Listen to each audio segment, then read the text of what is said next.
Abadisi je bale. Nkoso. Bankubire nga ndi ku radio ndi ku mobilizing nga chairman we NRM. Okumobilizing abantu okujja okulonda ba flag bearer. Okwongera amaloboozi nga chairman we NRM.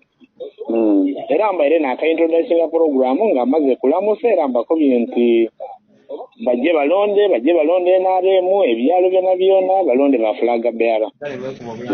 Ni bankubira mbwiwe okubye mbundi kwogera ebintu ebiri contrary simanyi ku program da meeting de mbaire muri kutesa ndi mulonde bo opposition tiri tegera butegera. No meeting nzola ankubire. Yes, yako atikabi olabusobanyi ali kufumirira meeting akantika tiri kuvumirira meeting. I have not talked about the meeting. No, but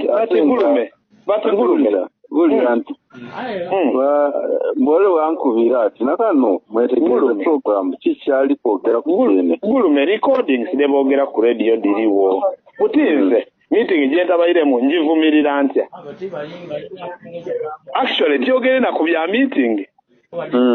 Yes, kuba bambuliza ndi mukova akuchikire meeting nangwa ndi anze zira muntu gwekoze ki gwe ntumye. Ndi kwogera nga chairman wa district mukova mu myuka wange yena bamulonda nga bakola ki.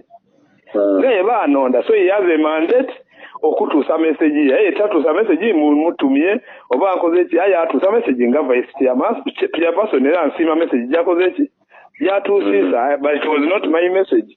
So message yange neno muje mulonde. This was my word. Muje mulonde ba flag bearer benare. Nze nga chairman we nare muti wagira be independent ti wagira ba opposition. Ndikuwagira ba flag bearer ba NRM. Muno ati Kasule wana abavuga ati Gulume oti ona asobola bujiri. Kasule akuvuga ati jo igale wa minister wa isiti jo igale already serwanya atayogera. You cannot suffocate me. Kuba nja kujja kubuzindalo mu kyalo nja kujjawa. Kasule boyo politics wa butitizi ngeri kyoyo. Nga azeta. Ni bambuze ebya kampu n'abakuba ebya kampu ebyo bibaawo mu kalulu. Era kuva Yesu yali munsi era okulwanagana mu kalulu kwakola ki kwaliwo. So tosobola akoba nti nabakwandi woba mukindaji tosobola akoba nti amusayi tosobola kutema nyama. You get the point? Yes, because ndi ku work example nti tosobola akoba nti kampu dijja kukola ki dijja kuwa era dijja kuida at the right time sawa ndo kusawa ya service what delivery. Yes. Butya violence ki